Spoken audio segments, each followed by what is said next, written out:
Select the figure from the option that can replace the question mark and complete the pattern.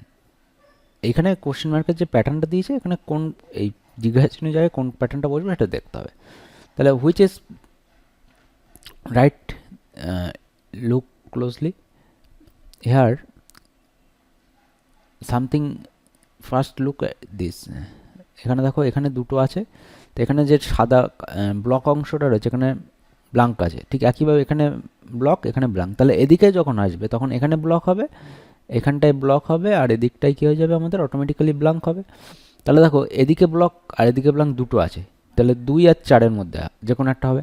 এবার 2 আর 4কে যদি closely আমরা খেয়াল করি তাহলে দেখো এখানে অপোজিট অপশানে ডবল ড্যাশ আছে, ঠিক আছে, তো ডবল ড্যাশ আছে, তাহলে এখানেও ডবল ড্যাশ আছে এখানেও আছে, কিন্তু এখানে এই ডবল যে লাইন আছে সেই লাইনটা কখনোই ক্রস করে যায়নি। এই যে আর্ক রয়েছে মানে বৃত্তচাপ যেটা রয়েছে বা এই বৃত্তাংশ যেটা আছে সেখানে কোনো ক্রস করেনি, কিন্তু 4-এ ক্রস করেছে।